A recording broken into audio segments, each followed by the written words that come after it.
Throughout the history of the world, great teachers have made a lasting impact on the lives and the hearts of their students. All of us can recall a certain teacher, a very special someone who inspired us to learn and pushed us to grow and be better. The importance of teachers in society cannot be underestimated. They take on the responsibility of shaping young minds, and they change their lives for the better. This program is a tribute to and for teachers and celebrates the special and often heroic role they play in their students' lives. This program presents some extraordinary men and women whose timeless wisdom echoes the strength, character, and passion of educators all across our district and across our nation. This program is, in our small way, an opportunity to say thank you to those who educate, encourage, empower, and inspire the students of our world. Those who take a hand, open a mind, and touch a heart. Teachers.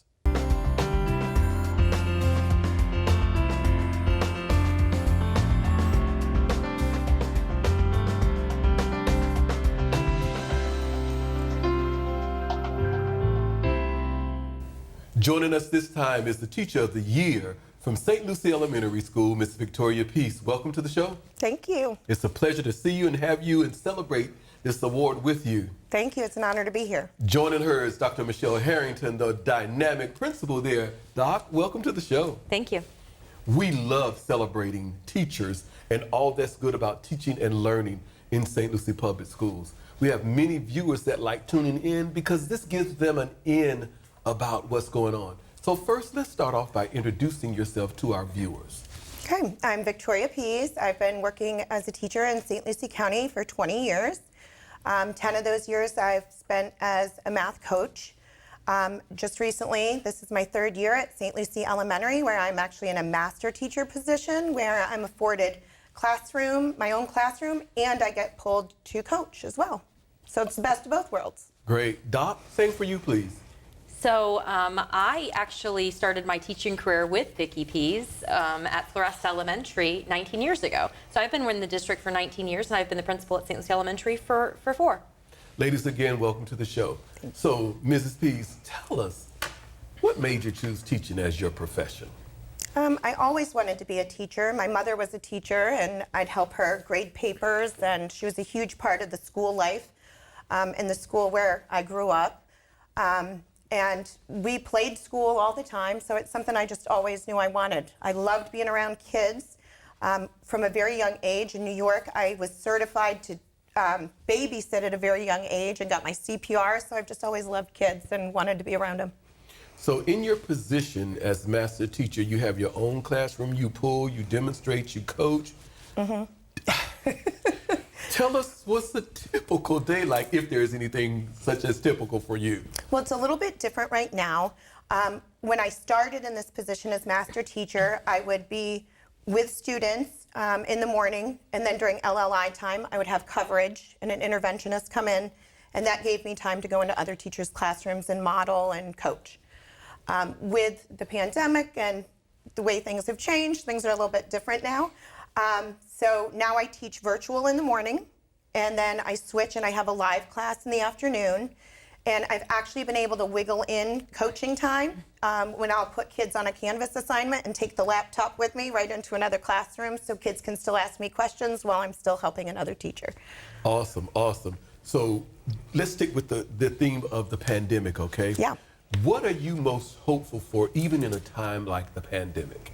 That all of our students are successful. We're starting to see growth. The virtual students are definitely having a struggle, but at St. Lucie Elementary, we are doing everything we can and problem solving and brainstorming ways to keep them engaged and keep them learning.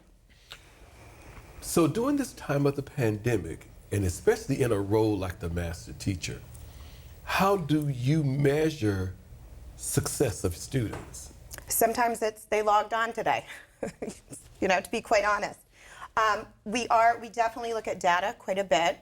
We know where they were and where they should be, and we compare them to their peers. Some of the virtual students are struggling to keep up with the peers that are in the classroom. So we have implemented a lot of new strategies such as whole brain teaching, which involves movements and copying and to keep them engaged in the content.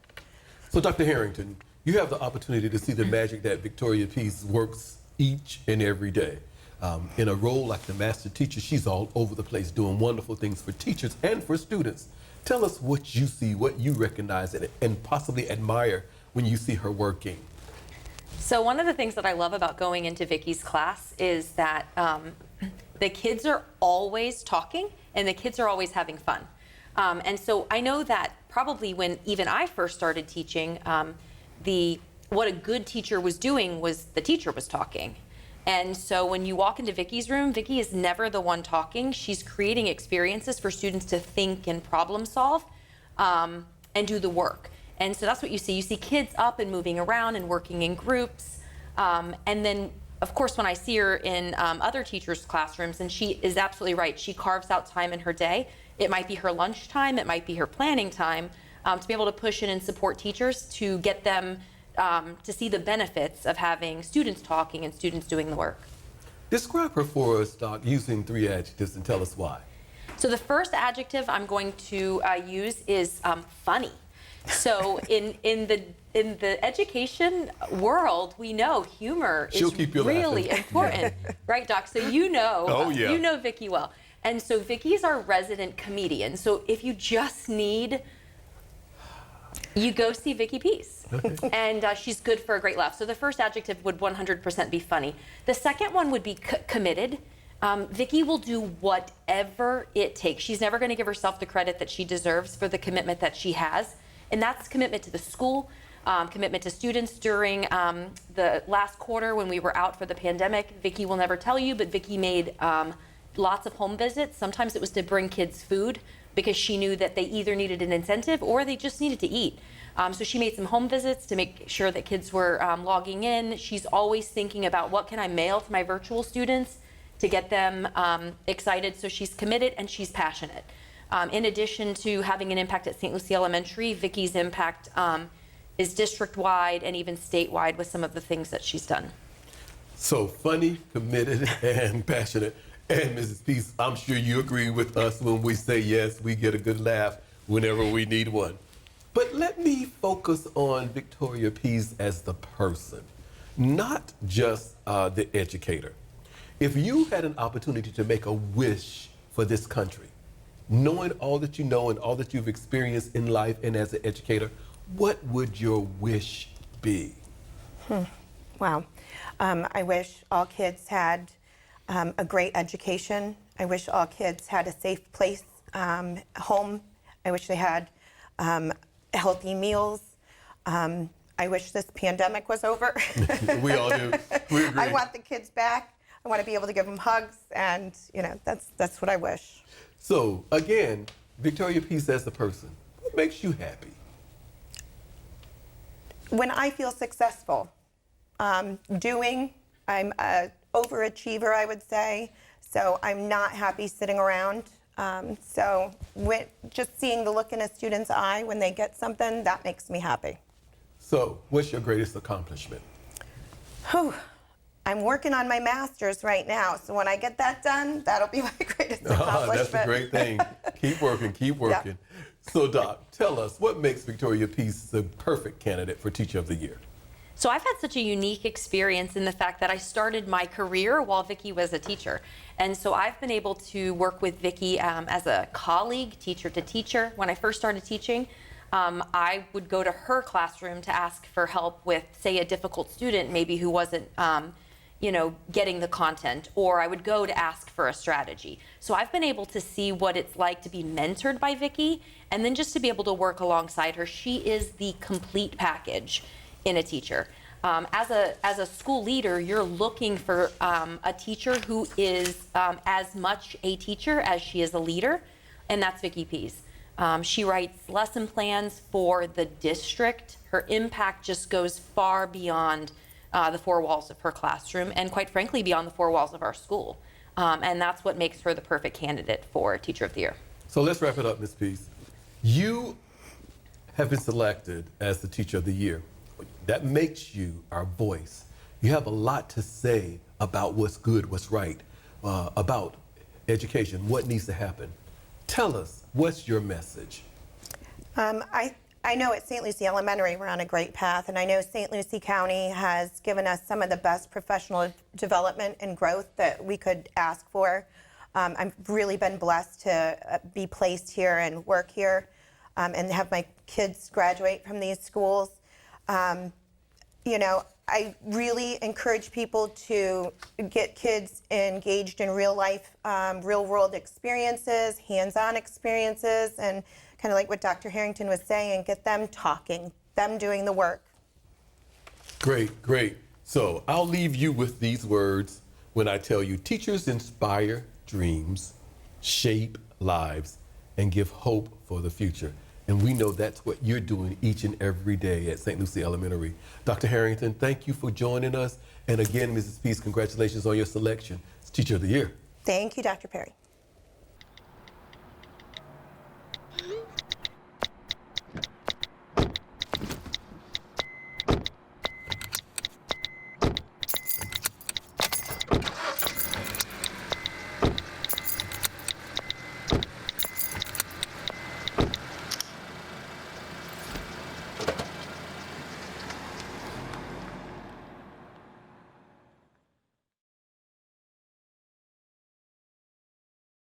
Joining us at this time from St. Lucie West K-8, Mr. Robert Suggs, the awesome Teacher of the Year there. Welcome, Mr. Suggs.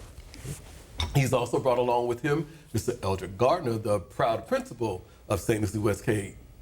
Welcome. Thank you for having me. We love having the opportunity to do this show because it allows us, it affords us the chance to introduce many of our dynamic teachers to our viewers. So, Mr. Suggs, briefly give us a little bit about your background so our viewers will know more about you. I was born and raised in Florida. I was born in Fort Lauderdale, Florida. Grew up there most of my early life and spent about 10 years growing up in Arkansas, but I graduated in Broward, went to the military, did 4 years there before coming back home, going to college. I always knew I wanted to be a teacher, so it was only a matter of time. Graduated from FAU with the degree in child development and psychology in elementary ed. And I've been teaching 20 years now, 10 of those in St. Lucie County. Great, great. And Mr. Gardner? Okay. My name is Eldrick Gardner. I'm the proud principal of St. Lucie West K-8 school. I have been at St. Lucie West 6 years, and it was a pleasure to come back to St. Lucie West because it is the very place that I started my teaching career some 16 years ago. I had the opportunity to teach science for many years in our district at various schools, and I am so glad to be a shark. So, Mr. Suggs, you said you always knew you would be a teacher. What made you choose that profession? I just remember the experiences I had as a child in the classroom. The vast majority of my teachers were always very supportive and always encouraging me, and my dad died when I was 1. So my mom worked a lot. So I was home alone a lot. You know, I was an only child, so I didn't have any siblings. So I spent a lot of time with my teachers, even after school. I would stay after school and help out, and they just always motivated me. They were always very supportive, kept me out of trouble, and just gave me good guidance. And I wanted the chance to return that, you know, to a future generation. So you're teaching elementary school. Mm-hmm. Tell us, what's a typical day in your 5th grade classroom? A typical day in my 5th grade classroom is, you know, the students come in and we greet each other warmly. I always tell my students that our classroom is a family environment. You know, so it's very low stress, just very inviting. You know, everyone gets along. We don't have a lot of drama. And, you know, they come in and they know they're going to have their morning work. But before they do that, we greet, we talk about, you know, our plans for the day, what our schedule is going to look like, you know, what subjects we're going to cover, because some days we may cover science, some days we may cover social studies, and it's just really getting them comfortable. And once they get comfortable, you know, generally our schedule goes reading, writing, math, science, you know, with lunch and resource sprinkled in. But for the most part, it's just giving the students opportunities to connect ideas from all those different subjects. So with what we're experiencing during this very historic time, what are you doing different when it comes to teaching and learning? In the COVID era, as me and my students call it, We certainly know that we can't do things like we used to. We can't do small groups, which was a big part of elementary curriculum. So instead of pulling them in small groups, I can pull them in pairs because we have to have a certain space. The kids can't do projects together like they used to. We have a lot of science kits in our class because 5th grade is a big science year. So we kind of parse them out where different students will be working on different science kits. Some may be doing a force and motion kit, some may be doing something with the solar system. And we sanitize. We usually sanitize our own materials, and we'll rotate them around so that every kid gets an opportunity. So again, during this very historic time, what are your goals for this year? In addition to helping my students grow, and I always tell all of my students on the first day of school, everyone's different. My expectation is not for everyone to walk out of this classroom a 5.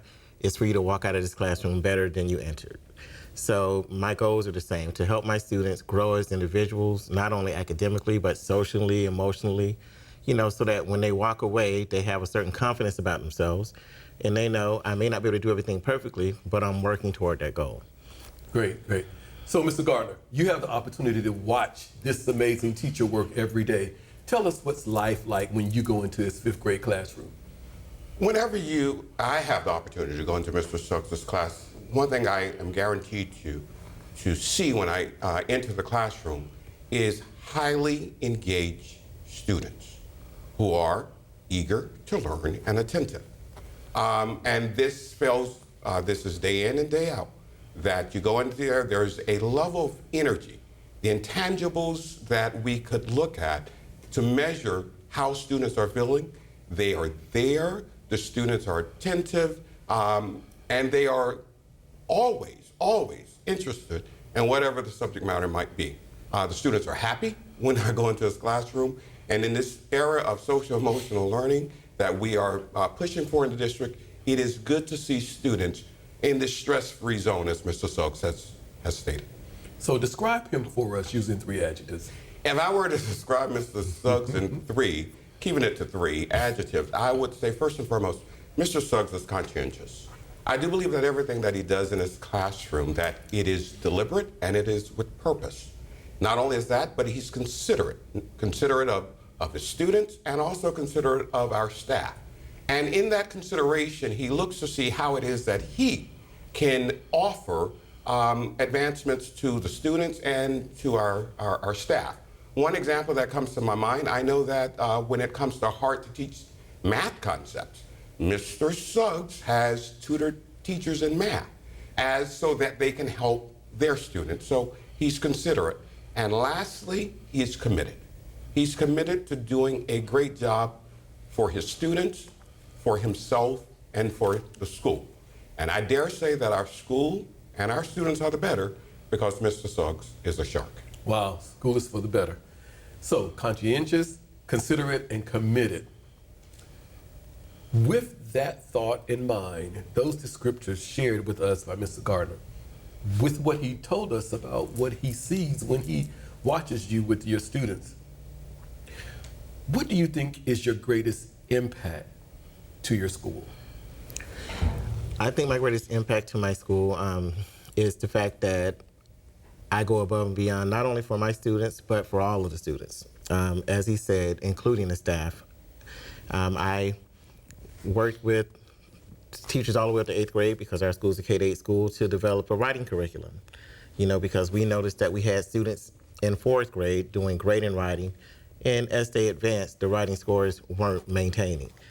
So I sat down with the middle school teachers. We actually developed a book for every grade with writing prompts and just strategies for the students, and we pretty much saw an immediate impact. So it's not just about my class, but it's about teaching everybody on campus that we're all in this together. I always tell my peers, if my class does great, that's great, but one class is not going to make us an A school. In order for us to be an A school, we need as many of our students succeeding as possible. So I try to give as much as I can to everybody, just so they can share that with their kids. And it's about uplifting everybody. It's not just about one person. So, Mr. Gardner, what makes Mr. Suggs the perfect candidate for Teacher of the Year? Mr. Suggs is a wonderful candidate for Teacher of the Year, first and foremost. As he has mentioned, he is committed to the success of all. And one of the things that he also is, he's approachable, which is a valuable resource to our school because teachers seek him out because he has availed himself to them. He's peppered and sprinkled all throughout the campus in many ways. He talks about the writing plan. He helped in the development of the writing plan, but he has also been a student council advisor. And so in that aspect, he works with students. He had worked with students after school. And we are, once again, we are the better because he is on our campus and he makes others better because of that. So, Mr. Suggs, let's wrap it up. You are the Teacher of the Year, which makes you our educational ambassador. You represent students, you represent staff, teachers. Everyone wants to know what's your message about this awesome profession. Share with us your message. My message about teaching is pretty simple. Every student has value. I think for a lot of teachers, we get intimidated when students with labels walk in our rooms, but every student is a valued citizen of our school, of our district. And if you pour into those students and develop relationships and let those students know you care, they will work for you. My students perform for me at the end of the year because I teach them, but also because they want to. You know, they understand. I always tell my kids, if you don't perform, Mr. Gardner's not happy. So the way I can keep my principal happy is by keeping you happy. Keeping those kids happy and engaged, letting them know you care, and developing a strong relationship, it's just going to push them all, regardless of their liabilities or, you know, things that hold them back to a higher level. And that's our ultimate goal, to help them grow. Jonathan Edwards says, teachers and learners are correlates, one of which was never intended to be without the other. Thank you for being there at St. Lucie West K-8 for those students, for the staff members, for making it a place for the better. Thank you, Mr. Garner, and congratulations on your selection as Teacher of the Year. Thank you. They told me a bottle couldn't dream, that I would never become a superhero.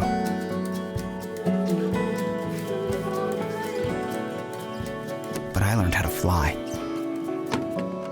just to come back in a new disguise and be the hero that I've always wanted to be.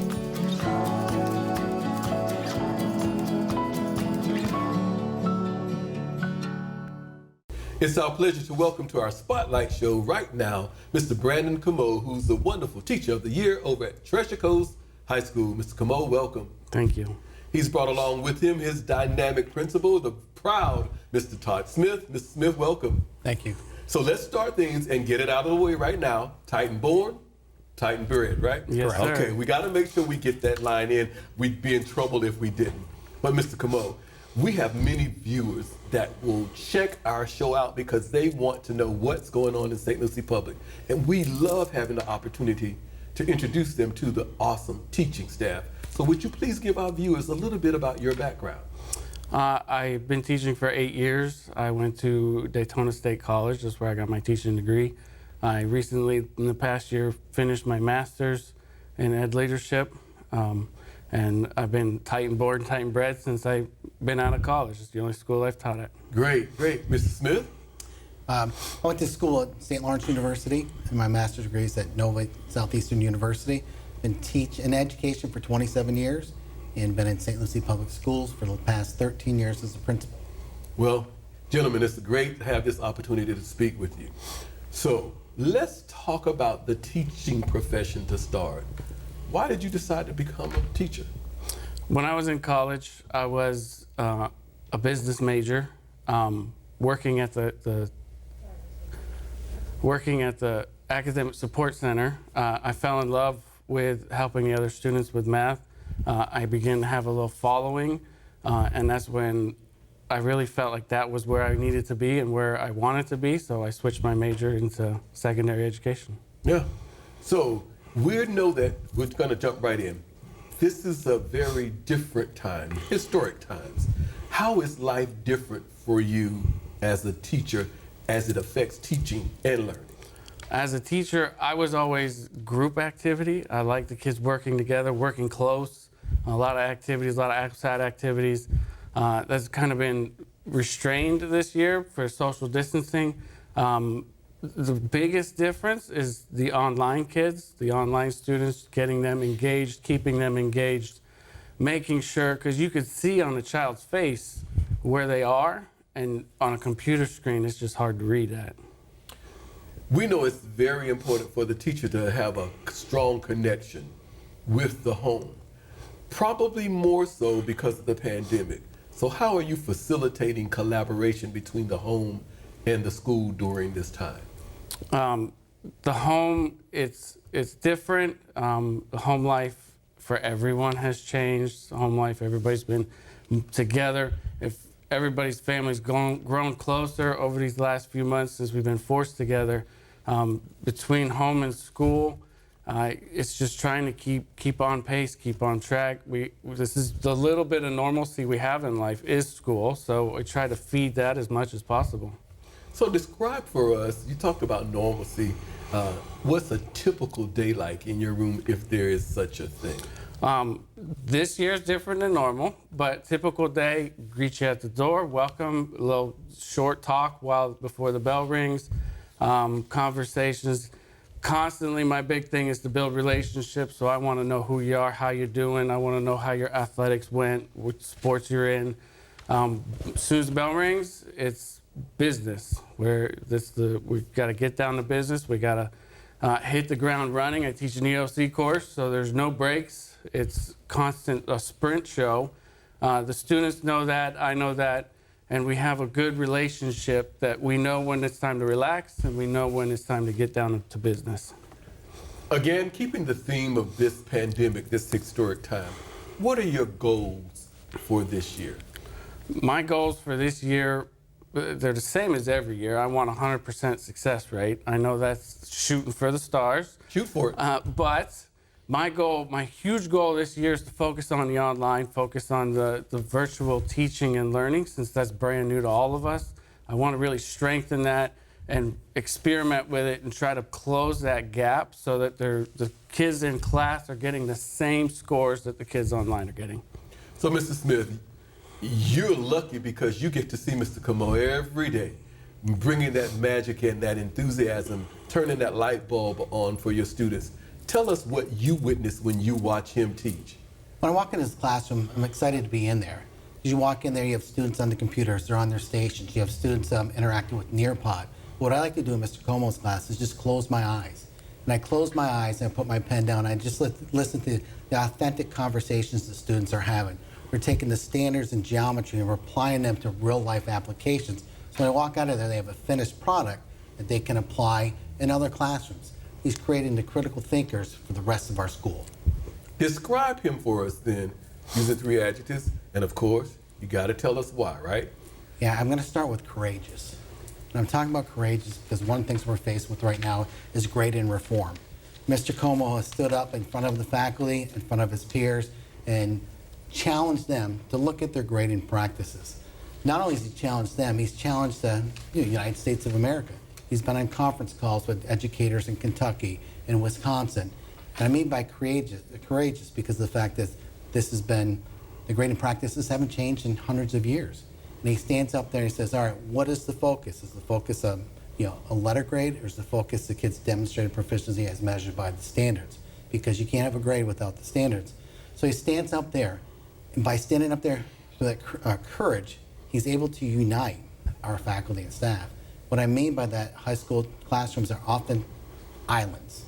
Social studies, one hall, performing arts, another hall, math in a hall, and English. He's able to create a grading task force reform, including our dance teacher, our science department chair, our ACE teachers, our ESC teachers, and they're all working collectively.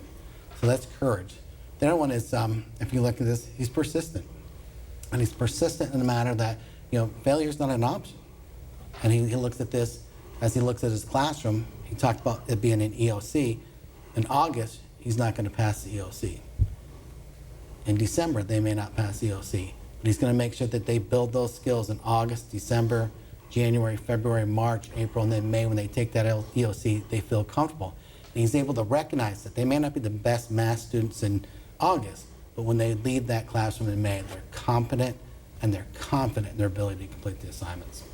And we look at the other thing about that is Mr. Como, he's generous. He gives his time to his students, he gives his time to the faculty and staff, but more importantly, he's one of those teachers that will sit with the students, call the students, work with the students and his peers. And he listens. He really does listen, and he's able to apply what he hears and bring it into policy. And that's what we're working on at Treasure Coast High School. Mr. Como, I heard Mr. Smith say courageous, persistent, and generous. And he described the magic that occurs in your room and how he likes to close his eyes and listen. It's evident through his conversation that the school is proud of you.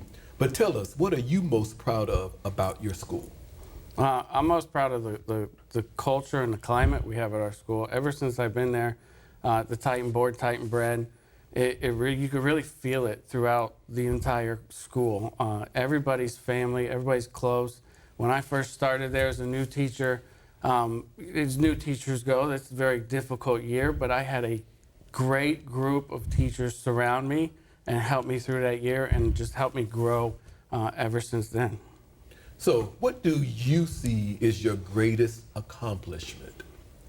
My greatest accomplishment in school for work, the best memory I've had was I had an old student, Omari Cobb, actually seek me out 2 years later. He was in my class 2 years before. He went to the principal to get me out of a district PD, nonetheless, to make sure I was able to go sit at his signing days for his football scholarship. And that just meant so much to me that 2 years later, I still had an impact on this kid and his mind. So, Mr. Smith, what makes Mrs. Como the perfect candidate for Teacher of the Year? When you look at education, we talk about it being, it's not a sprint, it's a marathon. And I had the pleasure and honor of watching Mr. Como throughout the years. First of all, we went through district training. All the principals from all the high schools went, and Mr. Como was actually facilitating classes, and we were working on the Marzano system. So he went from training principals and granted us the opportunity to watch his instruction to training teachers on our campus, and now he's leading that development throughout our campus and in the district. So, Mr. Como, we're going to wrap it up because you're the Teacher of the Year.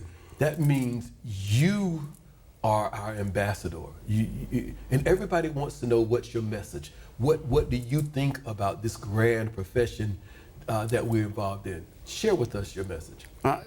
This is the best profession that anybody could be in, and I truly and honestly believe that. The message is that we just got to keep going and doing what we're doing. Education is the foundation for everyone in every other profession, and not to be afraid of change. Things change all the time. The world's always going to change around us. We can't be afraid to change with it to help our students improve and get better. Ever Garrison told us this: a teacher is a compass that activates the magnets of curiosity, knowledge, and wisdom in the students. Thank you for that joy and for activating that compass for learning and joy and newness and growth in the students over at Treasure Coast. Mr. Smith, thank you for joining us. Congratulations on your selection as Teacher of the Year. Thank you. Thank you.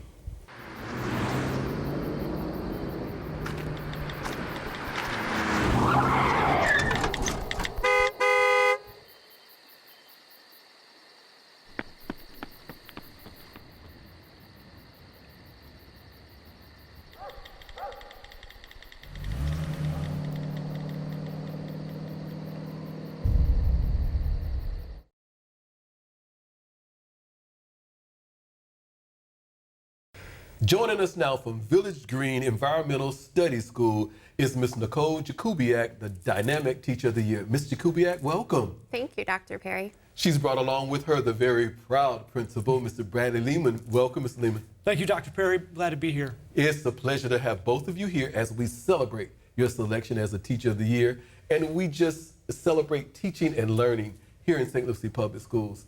I will tell you that we have many viewers that really support all the things that go on in St. Lucie. So it's a pleasure for us to be able to introduce them to some of our dynamic teachers such as yourself. So give us a little bit about your background.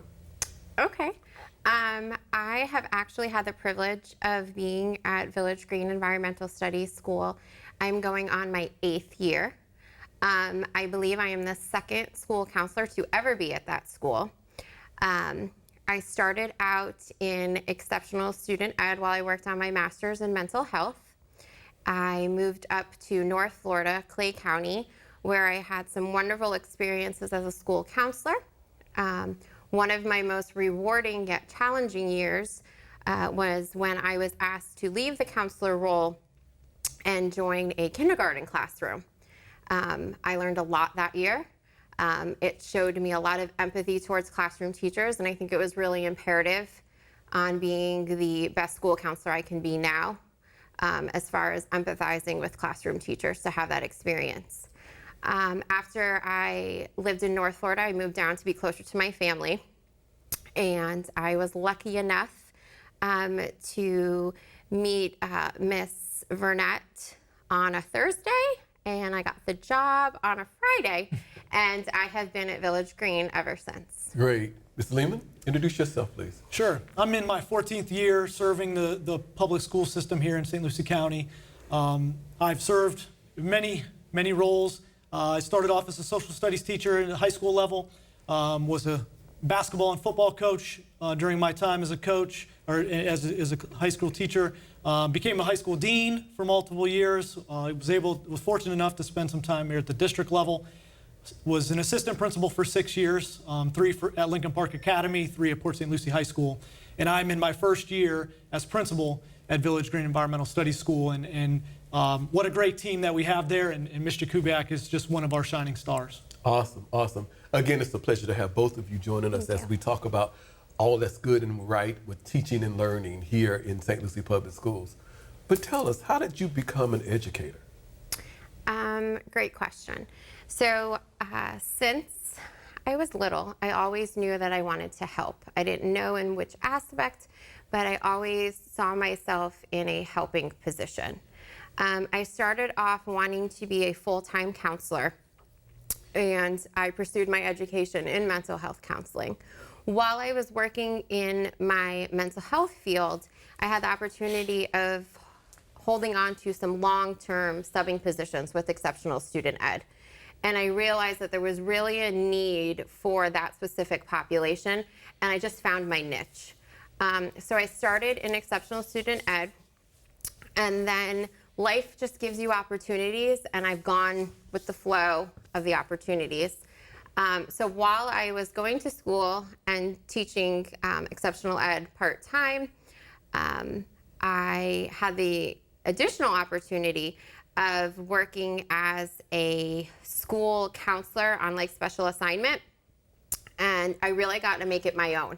And I thought to myself, how can I reach more kids than I'm reaching now just being an outside mental health counselor?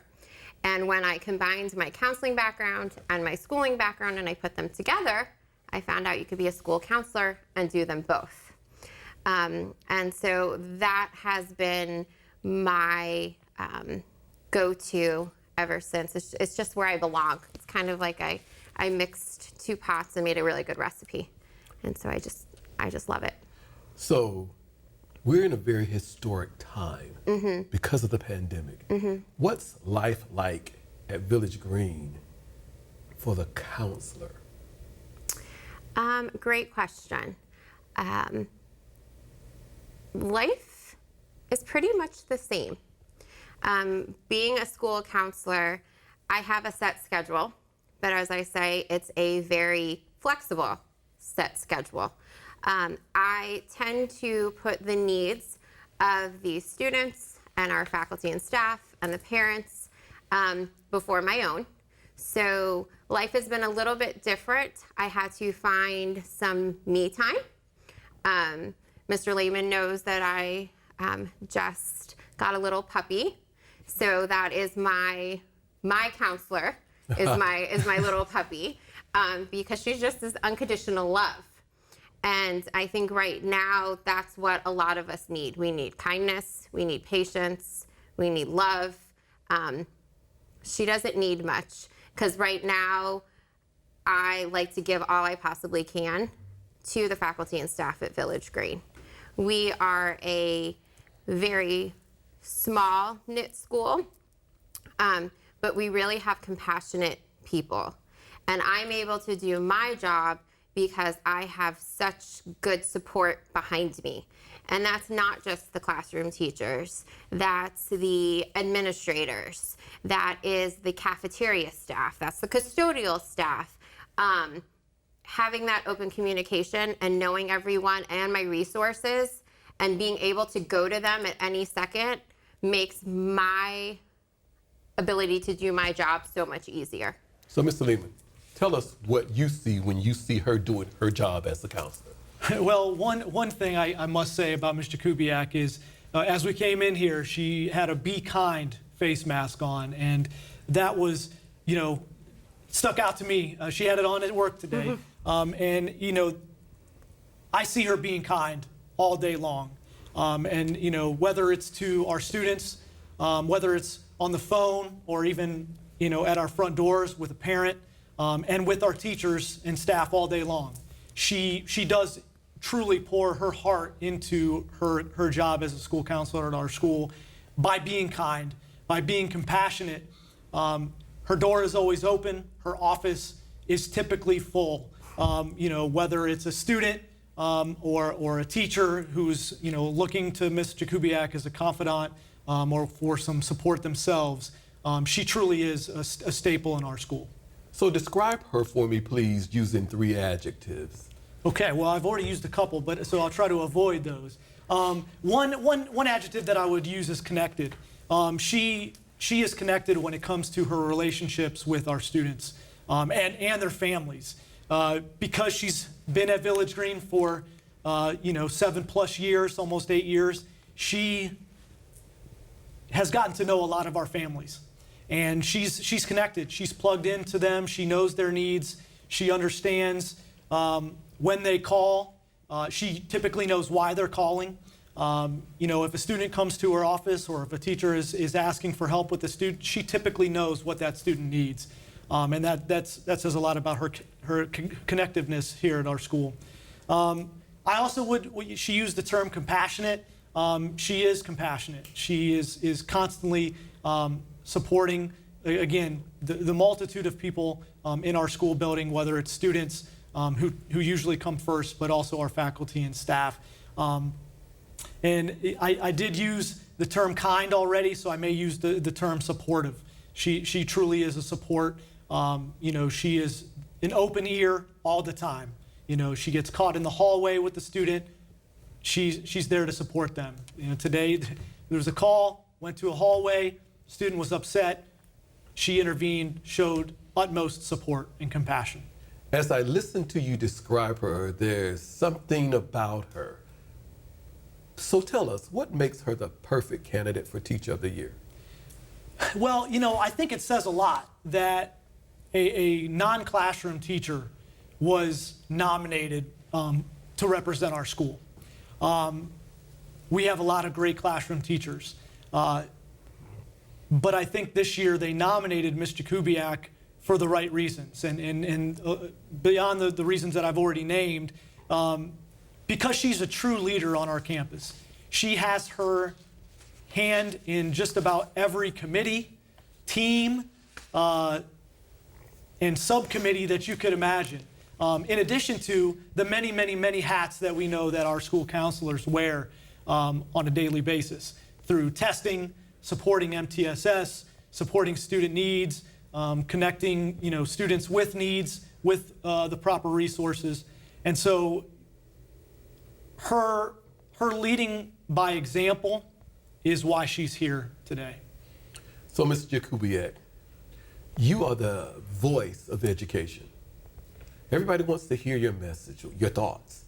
Tell us, what's your message? If I would have to say, and I laugh when I think about it. So at a very young age, my kindergarten teacher inspired me just to be an overall good person. I didn't know in kindergarten where I was going to go with those life skills. But there was a song that we sang, and it was a Whitney Houston song, and it was, "I Believe the Children Are Our Future." And that literally has been my motto since I can remember. I used to sing it all the time, dance it around the house. But I truly do believe that the children are our future. And we have to instill things in them and prepare them for the unknown. This year was full of unknowns, but children are very resilient, and we can set that foundation for them. And by having supporting educators and staff members and community members to build on that really does. They really are, it may be cliche, but they really are our future. And I think if I can play any part in even one child's future, that I've done what I needed to do. Well, Solomon Ortiz said, education is the key to success in life, and teachers make a lasting impact in the lives of their students. And it's apparent that that's exactly what you're doing over at Village Green. Sleeman, thank you for joining us. Thank you for Congratulations on your Thank you, selection as Dr. Teacher Perry. of the Year. Thank you very much. Todd's a great guy. I mean, look at him. What a sweetheart. Attaboy. Wait, Todd, what are you doing? How totally selfish and un-Todd-like of you. Come on, Todd. Come on, man. Joining us now to celebrate teachers is Miss Lisa Imperato, the great Teacher of the Year over at Weatherby Elementary School. Welcome to our show. Thank you so much. It's amazing to be here. Great, good having you. Dr. Kelly Nigro is the awesome principal over at Weatherby. She's with us too, Doc. Welcome to the show. Thank you, excited. So let's just jump right in. Wonderful profession that we're in, but why did you choose education as a profession? I knew since I was about 6 years old, after I had my first grade teacher, Mrs. Hollenbach, that I wanted to follow in her footsteps. And then throughout my career as a student, I just had one amazing teacher after the other, and I knew that was for me. That's where I wanted to be, to inspire students like I was inspired. Give us a little bit about your background. Sure. I am from Pennsylvania. I'm a Penn State graduate from their College of Education, and I have taught in Colombia for a couple weeks just as an exchange program. I moved to Australia for a little while to teach with a refugee program there, and I knew I wanted to come somewhere warm and beautiful and found Port St. Lucie and Weatherby Elementary, and I've been here ever since. I started as a first grade teacher there, and now I teach fourth grade virtually. So you're graduating. I am. Yes, definitely. Dr. Nigro, introduce yourself for our viewers too, please. I am Kelly Nigro. I am actually from New England and moved down here and taught in Polk County. Then moved over here to St. Lucie where I was a school counselor. After I became a school counselor, I decided I wanted to be in leadership. I liked growing teachers and students, so I became the assistant principal at Windmill Point. And then now this is my first year as principal at Weatherby Elementary School. Great. It's a pleasure again to have both of you ladies with us. So this is a very historic time we're in. It is. What's different in your classroom because of that? The biggest difference is that I teach virtually now. For the first half of the year, I was 90 minutes in the classroom, teaching reading to an in-person classroom, and spent the rest of my day virtually. I'm now thinking of making the transition to full virtual. So I am by myself in my classroom teaching my students from home. And that's definitely different and hard. I miss having them in the classroom, but it's been really cool to see them embrace it and learn the new technologies and show up and do their best. So because you're making that transition because of the pandemic, what are you doing to actively engage those students virtually? Yeah, there's so much now. The world of education has banded together to make sure that those students can get the same education that their in classroom traditional peers are getting. We have so many different programs. I try to make it exciting. I try to do a lot of the same things we do in the classroom, whether it be rewards and lunch bunches and group activities. I try to make that family feeling so they know that even though they're not physically there, we're all showing up for each other and supporting each other. So what are you doing to collaborate with the home and school? There's a lot we can do, and having the students on teams all the time actually makes it even easier to communicate with our families, because the parents will jump in and call me through Teams, or we have our dojos that we can communicate with each other. I work really hard to make sure the parents know that I'm still here for them like I was in the classroom. We talk about what their students are accomplishing and what they still need support on, and anything I can do to let the parents know that it's a team effort to help their students be successful this year more than ever. Dr. Nigro, share with us what you observed, how it makes you feel, what you see when you watch Ms. Imperato with her students. She actually started prior to the school year when I first got to Weatherby. She reached out to see if she could help the fellow teachers learn the virtual environment and become more comfortable with it. So those were her first students really for me to see. And that collaboration was amazing. She was integral in bridging the gap between the virtual world and the in-school world. And when we started online and the kids were online, she is a technology whiz. She does amazing with it. And every time she learns something new, she wants to teach it to others. She's constantly doing that. She's a relationship builder. So the fact that she builds such great relationships in the classroom, you wouldn't know that it was a virtual environment. You know, students adore her even through the computer. And you really feel that sense of community, even though they're at home learning. And academics didn't miss a beat either. So she was able to marry the two, the academics and the social emotional learning, beautifully. And I literally, she was teaching others before as I was walking on Weatherby's campus. So describe her for us then using 3 adjectives and tell us why you've chosen those 3. Okay. I would say adaptive. Adaptive in the means that she didn't skip a beat going from traditional to virtual. There is no difference for her students between the two environments. She is self-motivated because she sees the need on the campus and she goes after it.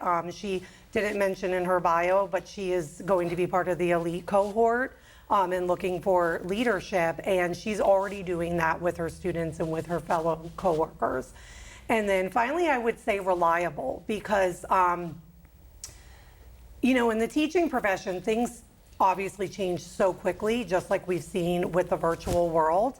And on a day-to-day basis, for example, a coworker of hers had to leave that was a traditional teacher, and it was an emergent situation. And she basically came to me and said, this is what we can do to make her class happen today and mine, virtually and traditionally. And just stepped right in and was able to pick that up, and it was like, you wouldn't even have known that there was an issue. So being able to rely on somebody like that really shows the expertise she has with academics, teaching, and then her future in leadership.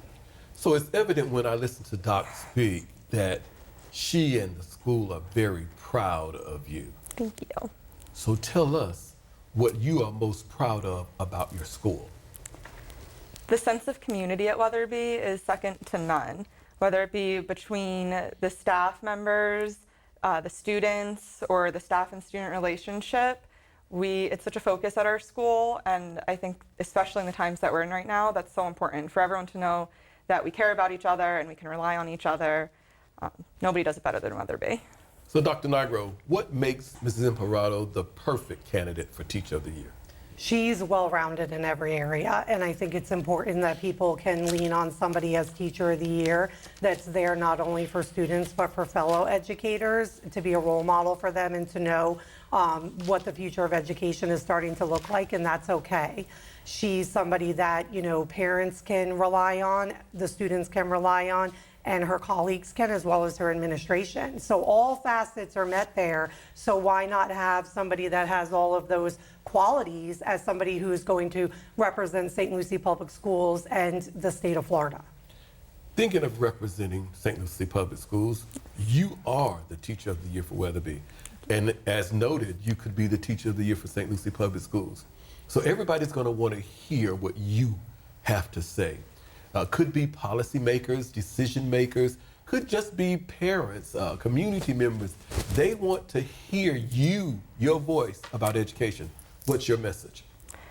I think my message would have to be that what we're going through right now, whether you are a teacher, a student, a parent, or anyone else, what we're all going through right now is unprecedented, unexpected, prolonged, and it's something we're all a part of, no matter where you are sitting. And know that it's okay to not be okay, know that it's okay to ask for help, know that it's okay to rely on each other, and we should be relying on each other. We should be reaching out to one another. We should be supporting one another. And if we do all of those things, then we're all going to make it through, and we're going to make it through stronger than ever before. William James told us this. He said, the teachers of this country, one might say, have its future in his hands. When I listen to Dr. Nigro speak about how you jump right in and make things work, it's evident that you take to heart having the future in your hands over at Weatherby Elementary. Dr. Nigro, thank you for joining us. Congratulations on your selection as Teacher of the Year. Thank you so much. It's me, Artie. Come see what I collected from the Creative Galaxy in my idea box. Transform your world. Will you help me make art? Each one of our journeys keeps us. Before you throw it away, Hey, I have an idea. think outside the box. We'll never get older. Each one Go be amazing! Give your cardboard box another life. Recycle. Wow, we're excited to be able to speak to Miss Sarah Foster, who's the Dynamic Teacher of the Year for Fairlawn Elementary School. Welcome to the show. Thank you. She's brought along with her the wonderful principal, proud principal at Fairlawn, Miss Heather Ricksecker. Welcome. Thank you. We are always excited to have the opportunity to introduce teachers to our viewers. So let's start by asking you to briefly give our viewers a little bit about your background. Okay. Well, I have been teaching at Fairlawn for this is my 5th year, and I've been teaching 3rd grade all 5 of those years, and I absolutely love it there. I love the school. Right away when I interviewed there, I felt like it was just where I wanted to be. It's like your home. Yeah, it felt like a family environment. It felt like home, yeah. Great, great. Ms. Ricksecker, we need to know about you as well. Well, this is my 16th year in the school district, and I spent most of my years teaching in the Green Zone schools, and it's my 2nd year as principal at Fairlawn Elementary. Again, ladies, I have to welcome you because I get excited every time I have a chance to speak to a Teacher of the Year and those persons that are in a school building where the rubber really meets the road. So tell us, why did you choose teaching as a profession? Well, it started with the choice coming from my mother. She's a retired kindergarten teacher, 30 years, and she was a wonderful teacher. So that started the decision. But then as soon as I started working with the kids, I fell in love with it and it became a passion. So it was really in your DNA. I guess so. So let's jump right into this year, okay? Very different because of the pandemic, historic times that we're in. What's different in your 3rd grade classroom because of that? Well, the social distancing is different. The children are wearing masks, but they have been doing a fantastic job with adjusting to all of these changes. So what are you doing to ensure that there's a collaboration or to facilitate collaboration between the home and the school because of what's happening?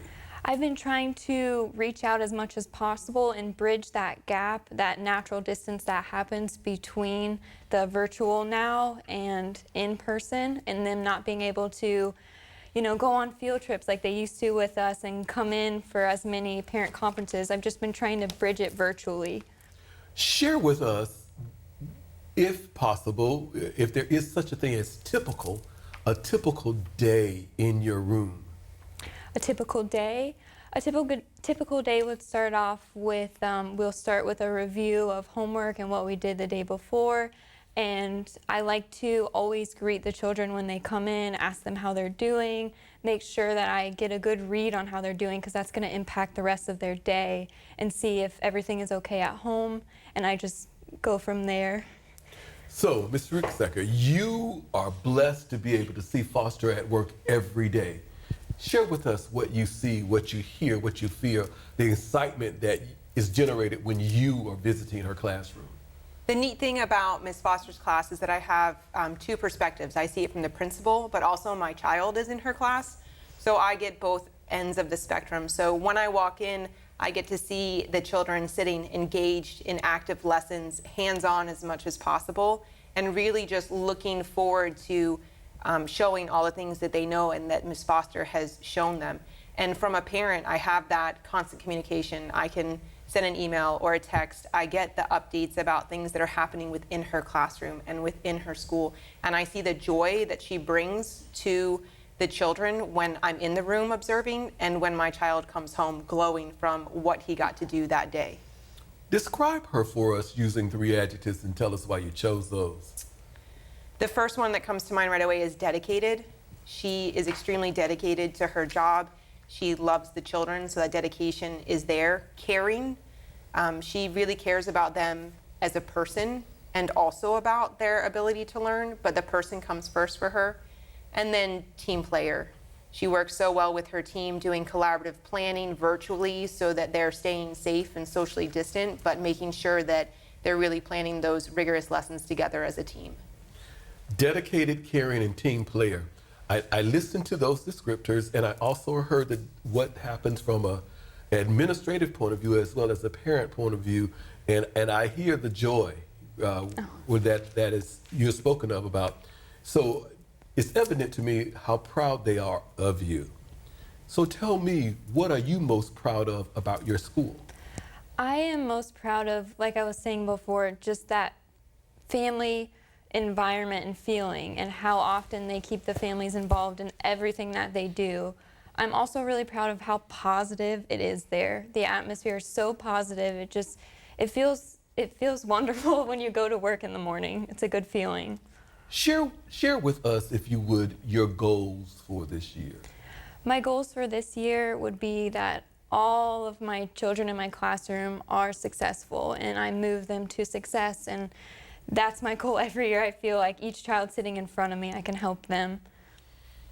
When you think about your time as an educator, what do you think is your greatest impact? My greatest impact, I would say, was maybe about 2 years ago.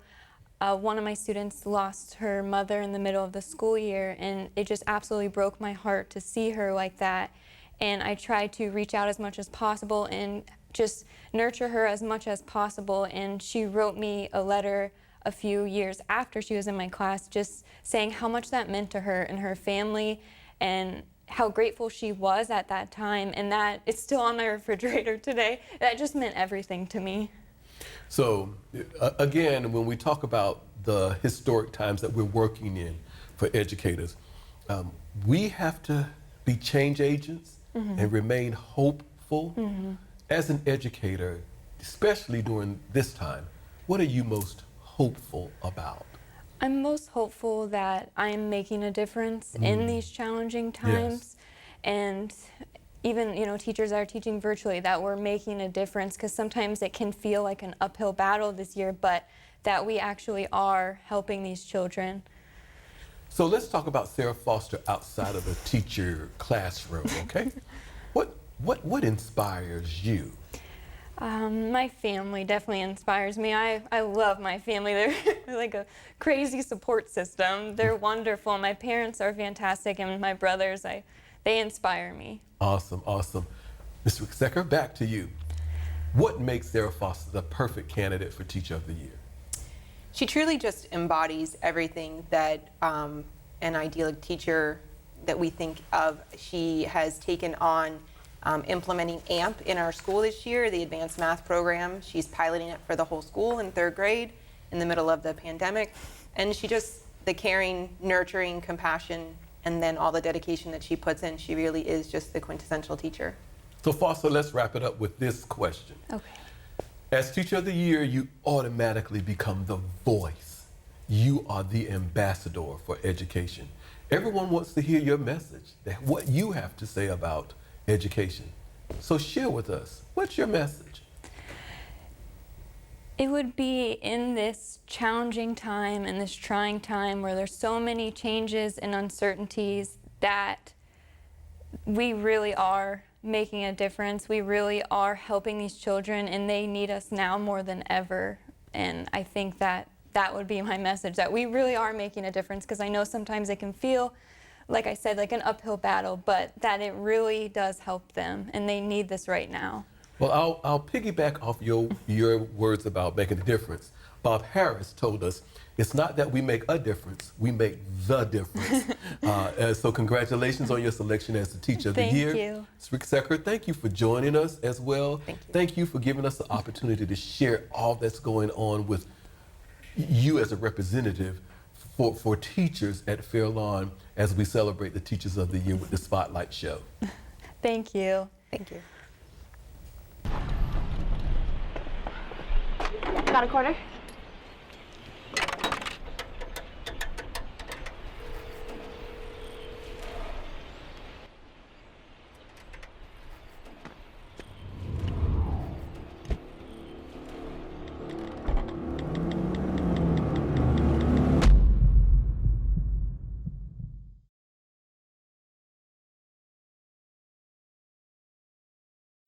It's our pleasure to welcome to the Spotlight Show Mr. Kenneth Skurnick, who is the wonderful Teacher of the Year over at St. Lucie West Centennial High School. Skurnick, welcome. Thank you. Thank you. And the very proud principal, our awesome friend there, Miss Andrea Popwell, is joining us as well. Pop, welcome. Thank you very much for having us. It's always a pleasure for us to have this opportunity to highlight the teaching field here in St. Lucie Public. We have many of our viewers that tune in just to stay abreast of what's happening in the educational world. So let's start by asking both of you to briefly introduce yourselves to our viewers. Mrs. Skurnick. My name is Ken Skurnick. I am actually a longtime resident of Port St. Lucie. My wife and I both grew up here. I went to Southport Middle School, Floresta Elementary, and graduated from PSL High before I spent some time in the military and went to college to become a teacher at IRSC here and then transferred to FAU. So. Great, great. Pop? I'm the very proud principal of St. Lucie West Centennial High School. I am in the middle of my 15th year. I've served at St. Lucie West Centennial High School 8 years as an assistant principal and 7 years as a principal, and before that I was at Port St. Lucie High School for 6 years. So, Mrs. Skurnick, let's jump right in. Why did you choose teaching as a profession? It was definitely one of those things that I think, and I know this kind of sounds a little cheesy, chose me. It was not something that I had grown up thinking I was going to do or something that I strove to do, but as I did the time in the military and found myself gearing and leaning more towards helping people with the understanding, it kind of opened my eyes to the joy of teaching. And just as I continued to pursue it, it just became more and more of something that was a part of me and something that I genuinely enjoyed, and has become kind of a foundation of my household, because my wife is also a teacher, and that's something that kind of helped draw us together as well. Cool. So tell me, what's your favorite part of being a teacher? I'm probably going to go back to this quite often. It's absolutely the relationships. It's the relationships you build with the students in the classroom, with the fellow teachers that you see from day to day, and your administration. And that, I think, is also what, when it's hard, keeps it going and keeps it manageable, is the relationships that are built. So your wife is teaching, you went to school here in St. Lucie Public. Do you ever reflect back about the journey that led you to teaching and say that there was a teacher or some teachers that actually inspired you to become a teacher? Hindsight, right? Multiple teachers. And I don't think I could honestly just kind of pick one out in the crowd, but when I went to middle school, actually no, that's not true. Middle school, I had a teacher, Miss Davis, a science teacher. And as a naive, kind of arrogant middle school student, that was the teacher whose relationship kept me coming back and enjoying her class. You know, she was able to kind of engage me past the immaturity of being a smart aleck 8th grader, right? Like, she goes, okay, good, but come back. And her and a couple of my high school teachers are the ones that I kind of look to when I kind of reminisce about what I enjoyed about my education here. Share with us what you're teaching over at St. Lucie West Centennial, and then because of the pandemic, what's a day like in your room? Right now, I just got my second in-person class with the new semester. I teach ACE U.S. History, which is the Advanced U.S. History class, and then I teach on-level and honors U.S. history as well.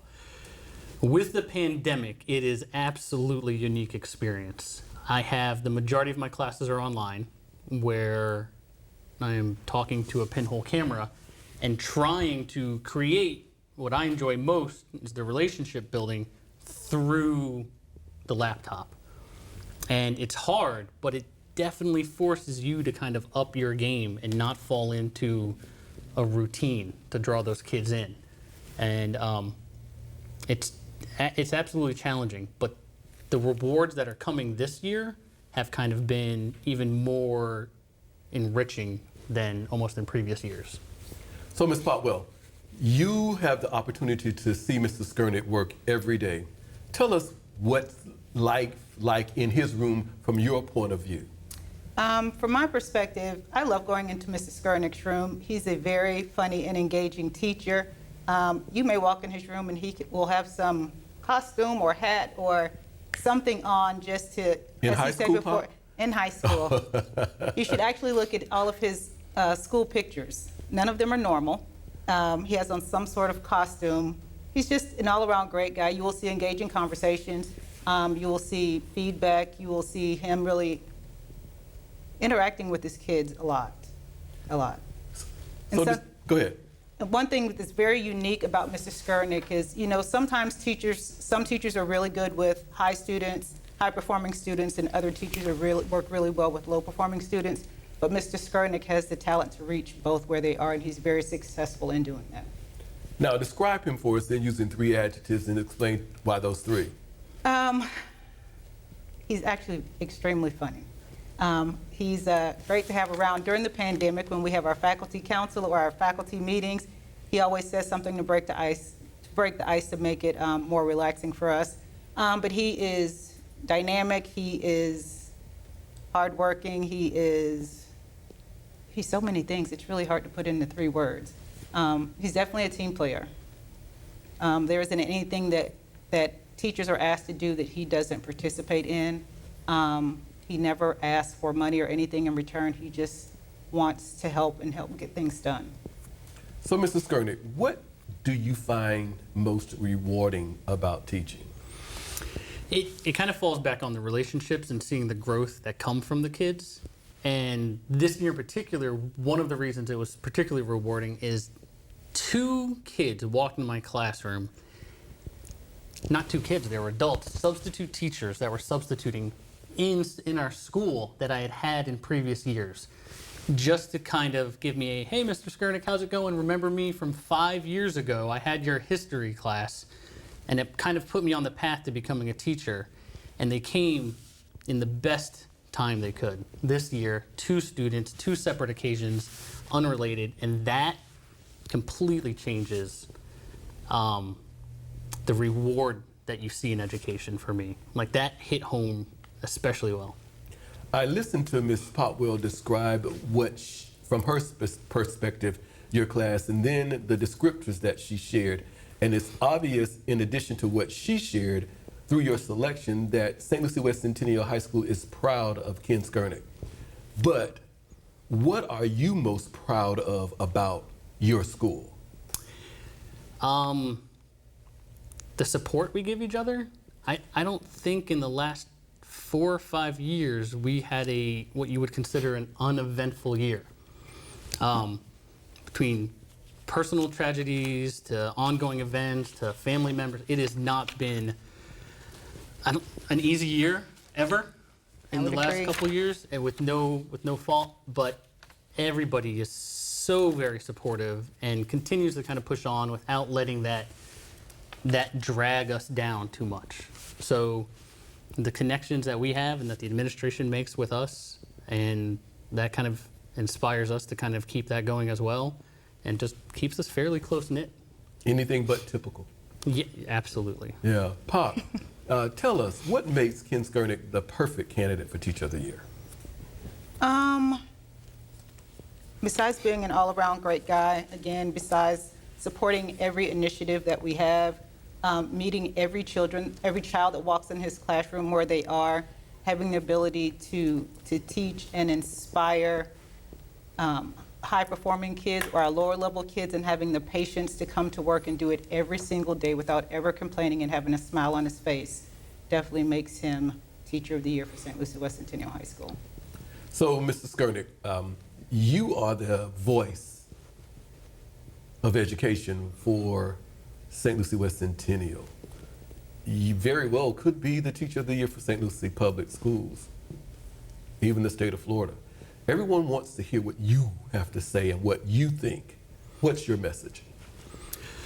It goes back to kind of what I love about teaching and what keeps Centennial as strong as it is. It's the relationships, especially during the quarantine and especially during the COVID outbreak. You have to work hard at building those relationships. You have to put the effort in and the time, which can kind of be intimidating to relinquish some of your classroom time just for relationship building, but it pays off in dividends at the end. So it's the relationships that administration builds with us, right? That builds the trust, that gives us the confidence to go ahead and do what we have to do to build relationships with the students and the other teachers.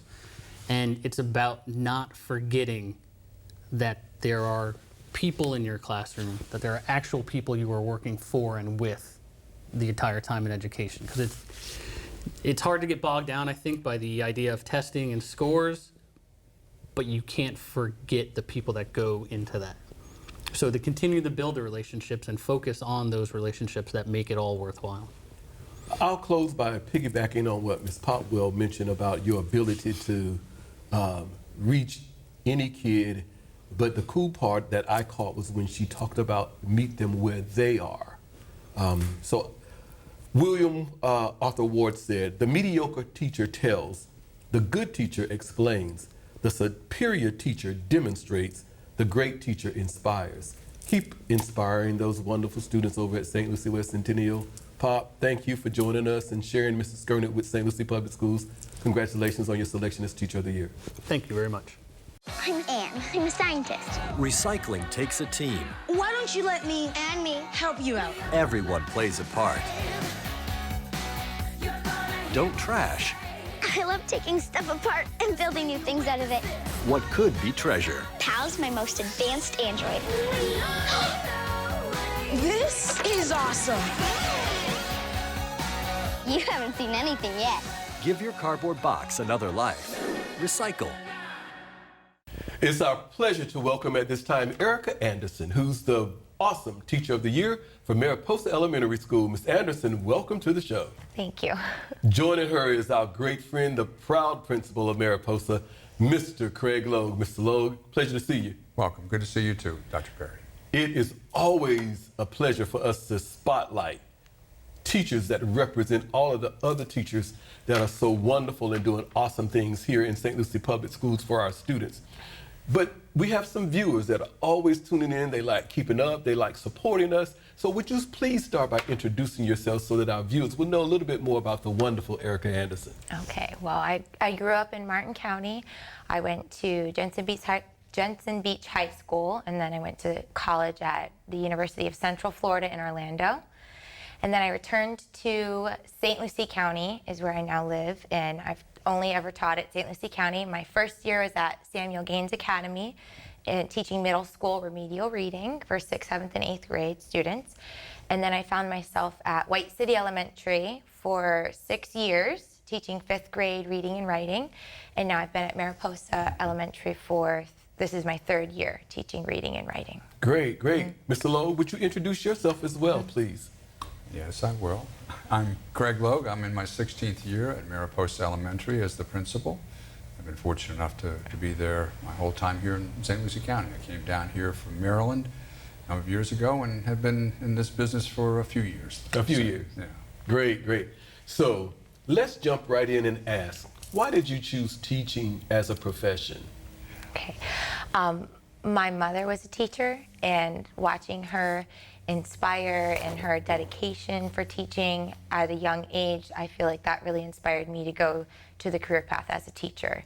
And she also taught at the elementary school that I went to, so I kind of got that firsthand account, and she just really, she encouraged me to, and she was very inspiring, so that's what led me to become a teacher. We all know that this is a very different year because of the pandemic. So how has the pandemic affected what happens in your classroom? I find that one of the biggest differences this year is that not being able to see my kids' faces. So it's hard for me to sometimes tell how they're feeling, and having that connection, I have to work a little bit harder to make those connections.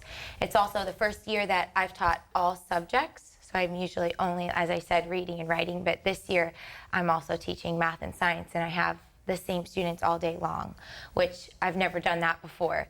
And I was a little nervous at first, but then I realized, well, I'm gonna have those students all day long, so rather than having several groups of kids, I will really get to know them a lot better. But having the masks over their faces, it's posed a challenge, so I've kind of gone out of my way and done different things to try to connect with them and just show them that I do care. And if I can't tell how they're feeling, I find myself asking more, well, how are you feeling? And just checking in with them more to make sure that they're doing okay. So because of the pandemic again, and the toughness, the difference, I'll use that word, that it has brought to us, what are you doing to facilitate collaboration between the home and the school? Okay. The home of my students? Yes. Yes. So I use different, I've used different apps in the past, but right now I'm using Class Dojo.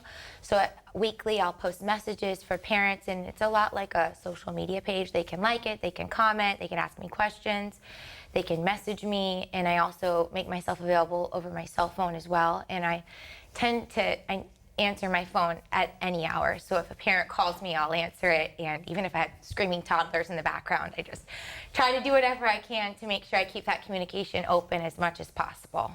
So what's your favorite part of teaching? I would say my favorite part is probably when you realize that you're really making a difference and you see maybe a struggling student or a reluctant learner start to feel more confident and raising their hand to participate, or answering questions and just really getting involved. Or when a student tells me that, like, oh, I'm getting it now, that aha moment, and it's just such a great feeling to know that you're making a difference. So, Mr. Logue, you have the opportunity to see Ms. Anderson at work every day. Share with us from your perspective what you see when you visit the classroom. When I go into Mrs. Anderson's room, the first thing that I would see is a group of kids that are very much engaged in their academic activities, to the extent that in comparison to a lot of the classes where they're doing a great job, hers are just that much higher in regards to what she does. Her relationship building that she has with her kids, that she was just talking about, her students, is exceptional. And she is someone who certainly motivates her children to do their best. I think she's best in her small group instruction, but she's darn good also in her whole group instruction. But in the small group, she gets to really work with the kids. And one of the things that's important is she teaches them that it is okay to make a mistake in my class. As a matter of fact, go ahead and make those mistakes, because that's when you learn, and I'll help you through that. And they all feel comfortable with her, and they feel that she is in their corner, and that she's going to help them through any difficulties that they have. So describe her for us, please, using 3 adjectives, and tell us why those 3. Organized, absolutely. She's a very organized individual. That's a positive thing there, Erica. I would say she's empathetic.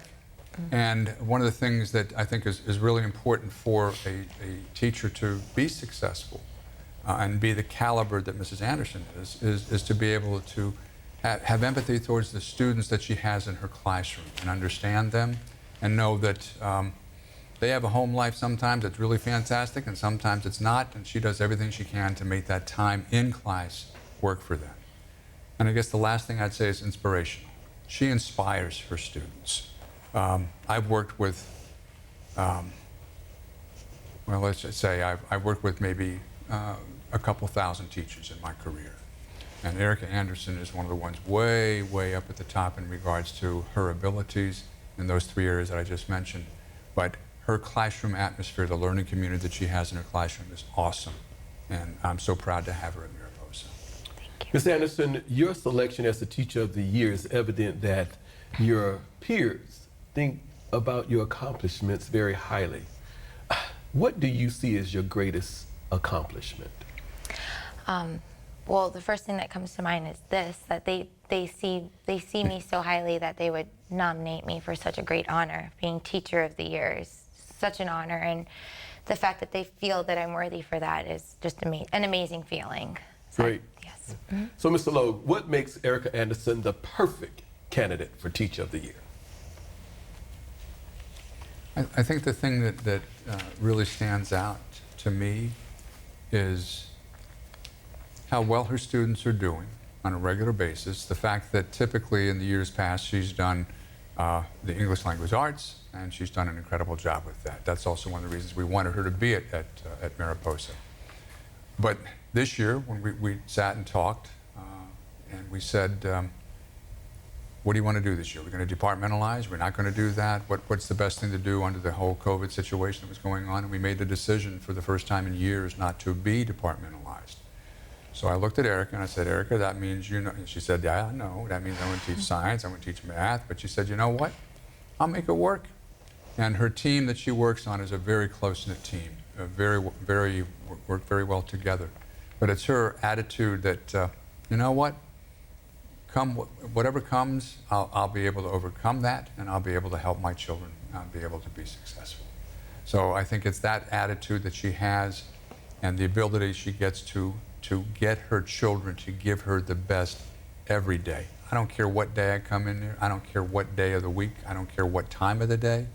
Her children are doing amazing work because of her inspiration. Mr. Anderson, as Teacher of the Year, everyone wants to hear your thoughts, hear your voice about education, about teaching, about learning. What's your message? I would say my message is to just stay positive and always work together, because together we can accomplish anything. I know that I wouldn't be here today if it weren't for my teams that I've worked with at every school. I've worked at all three. I've been so lucky to have such an amazing team of teachers at my side there to collaborate with, and I think that if we just stay positive and we work together, that we can accomplish anything. Deanna Beeser said, teachers are like flowers. They spread beauty throughout the world. Thank you for the beauty that you're spreading over at Mariposa.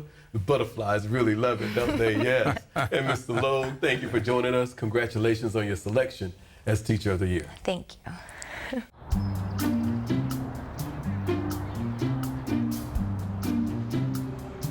Don't worry, 74 people were picked before me in the NFL draft. To fight childhood obesity, United Way and the NFL are helping kids play at least 60 minutes a day.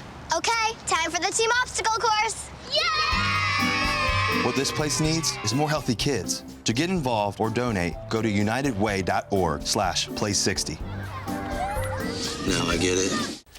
Joining us at this time is Hannah Lichimeli, who's the wonderful Teacher of the Year over at Northport K-8 School. Ms. Lichimeli, welcome to the show. Thank you for having me. Joining us also is the proud principal of Northport, Glenn Ruste. Mr. Ruste, pleasure to have you as well. Dr. Perry, thank you for having us. Thank you.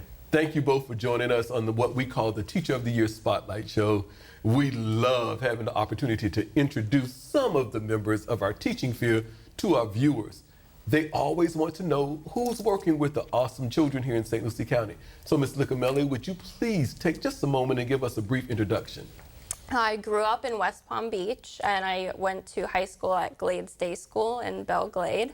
I got my bachelor degree from Florida Atlantic University and went on to the University of Kansas to earn my master's degree in secondary special education. And now I'm here at Northport teaching our students with autism. Awesome. Welcome. Mr. Ruste, introduce yourself for us too, please. This is my 12th year as the principal at Northport, and 19th year as an administrator, and 29th year here in St. Lucie County. Did 10 years at Garden City and 7 years at Port St. Lucie Elementary. So, can you believe we've been 29 years? We? Why are you putting me in there, Ms. Ruste? Yes. So, Ms. Lichimeli, tell us, why did you choose teaching as a profession?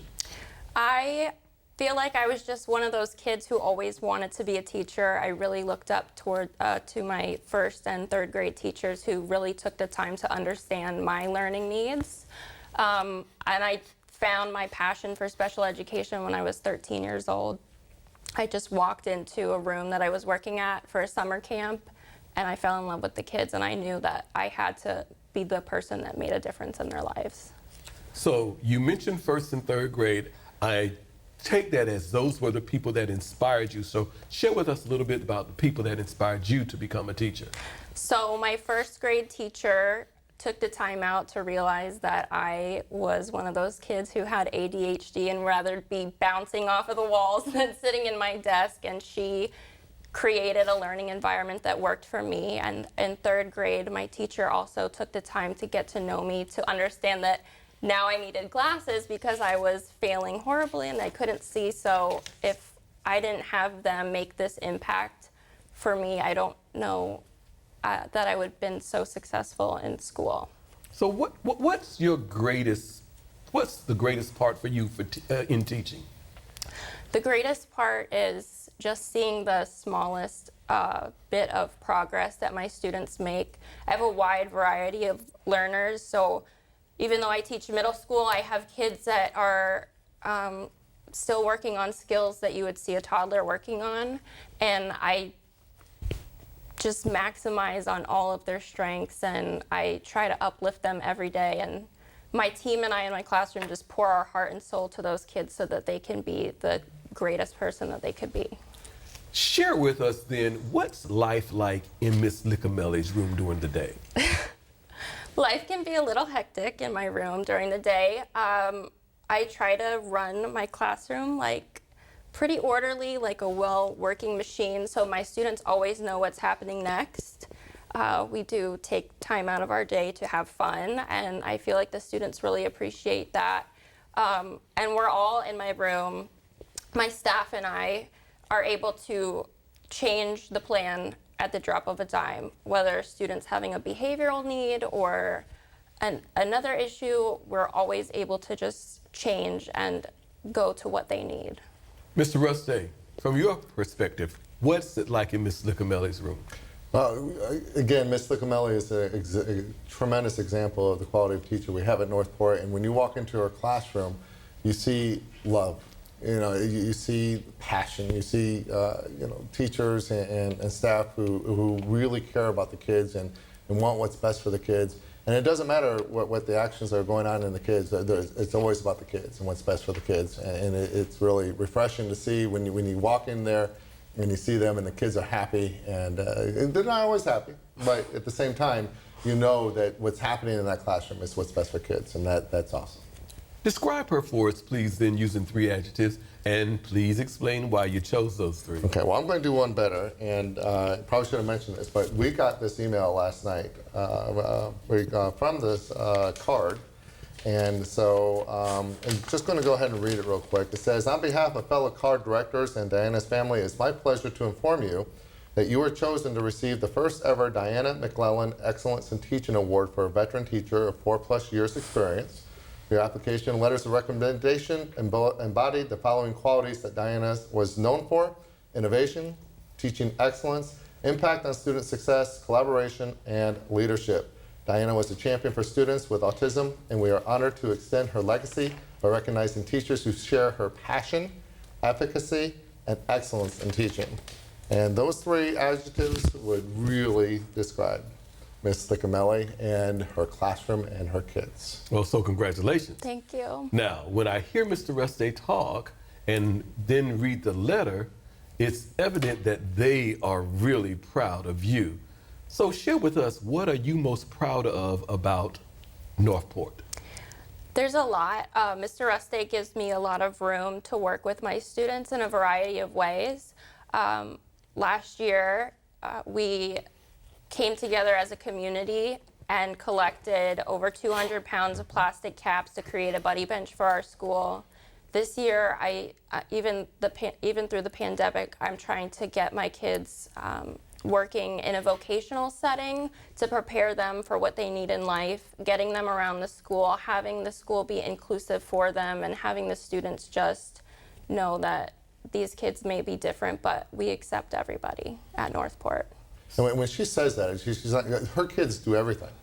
Her kids collect all the all the caps. They put them all together. They do it, and so even in the closet she's describing, her kids will do everything. And it's really exciting to see children taking that leadership on a campus and really seeing their growth as well. So share with us then, what do you think has been your greatest impact? On the school, or? A school and our students, either.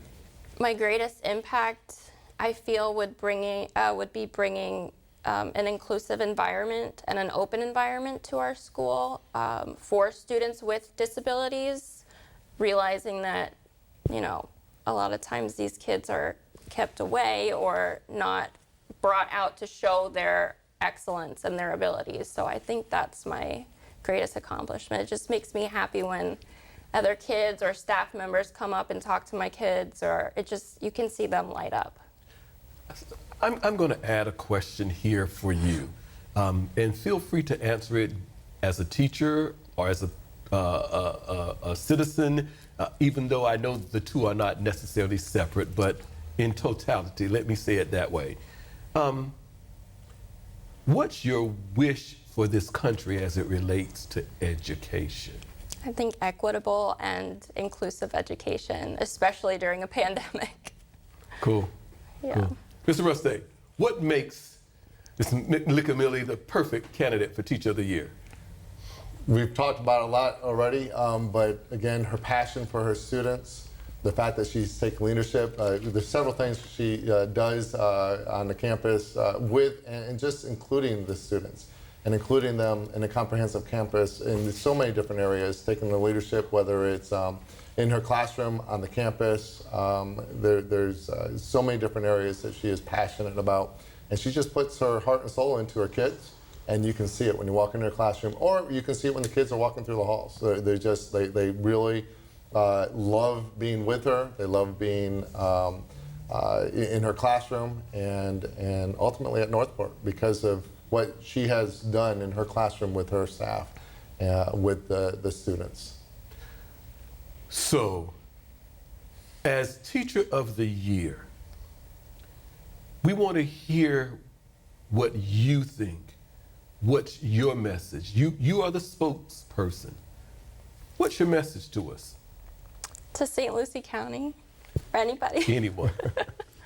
My message is just, I feel like I'm a fierce advocate for people with disabilities. So I would say my wish is to have acceptance for everyone and never assume intelligence of a student. Always give that student an opportunity to learn.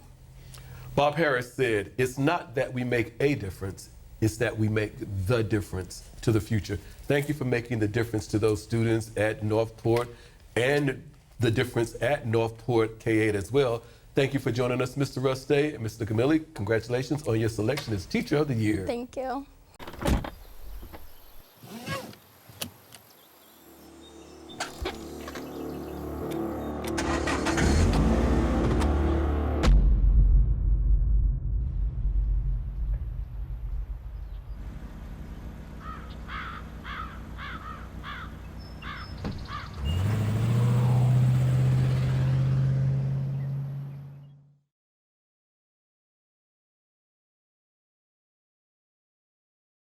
Joining us at this time is the awesome Miss Marion Cooper, who's the fantastic Teacher of the Year over at C.A. Moore Elementary. Ms. Cooper, welcome to the show. Thank you.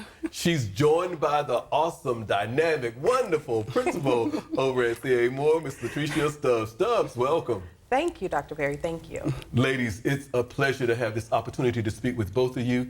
This gives us the opportunity to celebrate teaching, but also to introduce some of our wonderful teachers to our many viewers that tune in to keep up with all of the wonderful things that's happening here in St. Lucie Public Schools. And with that, Ms. Cooper, I'm going to ask that you briefly introduce yourself to our viewers so that they'll know just a little bit more about you. Okay, no problem. My name is Marion Cooper. I am originally from Fort Pierce. I graduated high school from Port St. Lucie High School. Go Jags. Yes. What happened as far as the graduation, I graduated my associate's degree from Indian River State College, and I received my bachelor's degree from the University of Central Florida. Great. What grade are you teaching? Currently, I am teaching 3rd grade, which is a switch because at the start of the year, I was teaching 2nd grade. So. 2nd grade, 3rd grade. It's okay. I'm sure you're doing a wonderful job, Ms. Cooper. Ms. Stubbs, please introduce yourself.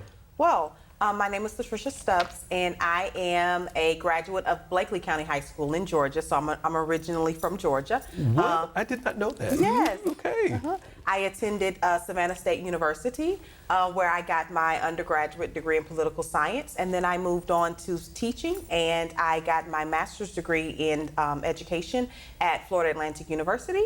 And this is my 1st year as a principal and my 3rd year as an administrator in St. Lucie County. Awesome. Welcome, Georgia. You know, that's some good stuff right there. Exactly. Yes, it is. So, Ms. Cooper, why did you choose teaching as a profession? I always wanted to work with children. Originally, I wanted to be a psychiatrist, but then when I looked at it, I'm like, there's a lot of things that the children need help with. A lot of the times, children tend to act out is because they don't know a lot. So what I wanted to do was get involved with the school system to help them get the push that they need. I noticed that in my community, there are a lot of students who are pretty much on the low spectrum for education. And a lot of people just tend to like brush them off and think that, you know, they're just not going to be anything in life. And I'm like, that's not really what's going on. They just need that extra help. Sometimes they just need somebody to care for them and, you know, want to push them to succeed. So I wanted to get involved with that to get them, you know, where they need to be. I motivate them, want them to, you know, make something of their life. So when you think about the decision to become a teacher, and we think back to your time as a student here in St. Lucie Public, do you think of a teacher or any teachers that possibly inspired you to become a teacher? Actually, yes. I do remember my 5th grade teacher, Mr. Lazo. I believe he's actually a principal over at Westwood High School Academy. Yes. With him, he did a lot. I mean, he was more hands-on with us, which actually I learned better that way. He made sure that, you know, everything that we needed, we had. He was caring outside of the school as well in the community. So he would try to make sure that even if we were having a bad day or something, you know, he would still call our parents to check, hey, is she doing okay? Is he doing okay? How are they doing? Do they need anything, any extra help in anything or any subject like that? So he really, you know, motivated me. I don't know how else to describe him. So what's your favorite part of teaching?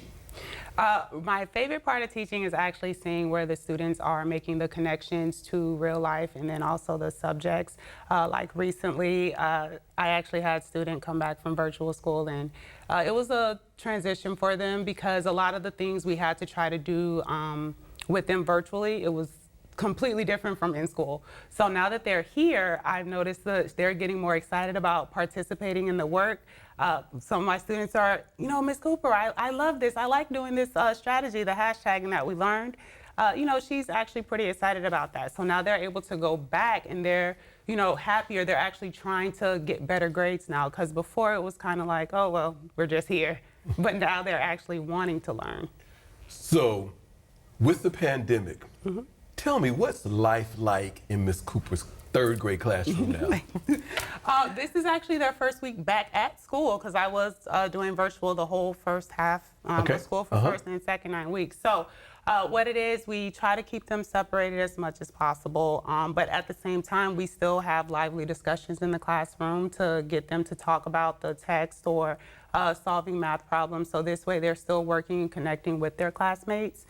We do tend to make sure that everything's sanitized, so we have to make sure that's done as well. So if I have something that I need to share with the kids, I'll pass it out to them after it's sanitized. They, you know, work with it, with the materials, and they already know. We're not going to give it to somebody else. We're going to make sure we sanitize it first before we give it back. And then also there, you know, I see a lot more hands going up. That is something that I'm actually pretty excited about this year. So we don't just have students sitting there with blank stares on their face. They're like, oh, I want to answer, I want to answer. So I do like that now that they're all more engaged. So, Ms. Stubbs, from your perspective, what's life like in Ms. Cooper's class? Well, I think the one thing that Ms. Cooper's being she's being very, very humble right now. But one thing I want to talk about Ms. Cooper is that at the beginning of the year, she was teaching second grade virtual. And we came to have a need for a third grade virtual teacher. And in my short time of visiting her classroom virtually, I knew that she had the skills needed to be able to teach in a tested area. She had never done that before. So when I came to Ms. Cooper and asked her about possibly doing that, she was very hesitant at first because it was something that was new, a different experience. But she took that experience, she ran with it, and became a phenomenal virtual teacher. So much so that when the third graders found out that it would be a possibility that they wouldn't have her, they started to transition back to school. So that was one of their motivating factors, not anything else. And the teachers, the parents actually called and asked, will my students still have Ms. Cooper? And when we had to explain that depending on our numbers, they may not, then their option was very easy. They wanted their children back in class with her. And so I think that teaching during a pandemic is something that is undescribable.